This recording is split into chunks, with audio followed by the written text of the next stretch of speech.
Channel 3 is your back-to-school authority. For the past few weeks and for the next few weeks, we are doing daily interviews with different superintendents across the state to see how the 2021-2022 school year is shaping up. So joining us now this morning is the superintendent of Putnam Public Schools, Daniel Sullivan. Thanks for joining us.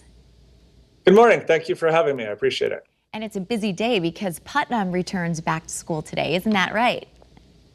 It was great. We had everyone back, unlike last year where we had students split across days.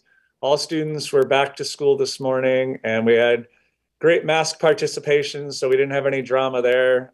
Still had a lot more students coming to school by car than bus, but it was great to have everybody back. And preparing for this big moment, the first day of school, I know you mentioned off camera that you guys were going to be dismissed early because of the heat, right? Yes, not everything can go the way you'd like. We would love to have everybody in full, but we also want people to come to school on the first day and have a great experience. And we have a couple of older buildings without air conditioning, and it gets hot, especially on the second floor. And again, we want people to have a good learning environment for the first day of school. Better to be safe. So as you've been prepping for, the start of the school year, what things did you have to put in place even before the mask mandate was issued by the governor for precautions with COVID? We just needed to make sure that we didn't lose sight of the things that we were doing last year and that we're following all of the state required guidance for the return to school. But a lot of the changes were not significantly different.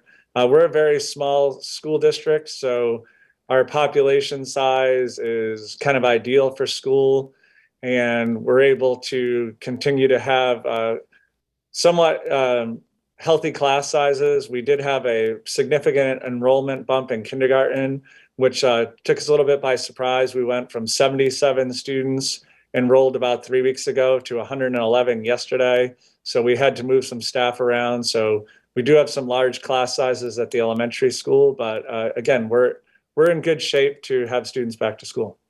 And for a small school district like Putnam, that is a pretty significant jump in kindergartners. I mean, that's like adding a whole other class, right? Absolutely. Unfortunately, we did not get our full budget request last year from the town.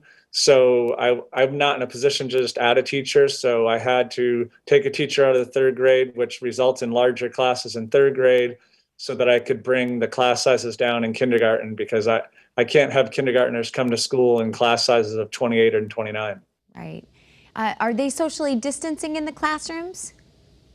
We are keeping the 3 feet of social distance in all of our classrooms, more than 3 feet where we can, continuing to promote hand washing and hand sanitizer, having students eat lunch outside when they can, just everything we can do to keep kids safe and in school, particularly for our students under the age of 12 who are not yet eligible for the vaccine. And I was going to ask you, is remote learning an option this year for students at Putnam?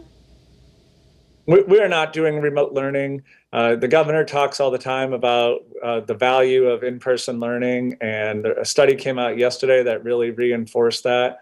And our own internal data shows us that the students who are in school achieved at higher levels than the students that were at home. And the pandemic has hit all students. Our student achievement results are down from where they typically are, but the disruption of full remote learning and then hybrid learning was really hard on students. And before we go, I wanted you to talk a little bit about a very exciting addition that you have at Putnam Public Schools. Sure. So as we talked about off camera, we wanted to put our stimulus money to the best support of students. So we formed a partnership with a Western Mass company called Positive Regard. So we were able to use stimulus money to add interventionists at each of our schools. And also the company supports us with a social worker for our most needy students. So we're excited that we have an opportunity for the next 3 years to meet the social emotional needs of our students in a way that we weren't able to before. All right, Daniel Sullivan, Superintendent of Putnam Public Schools, thanks for joining us this morning. We hope you have a great school year. And I think educators, and you pointed out the example of having to shift things last minute, educators in general, they just know how to work on the fly, right? You have to adapt very I quickly. appreciate that. You do a Thank great you very job. much. Have a great day. Thank you.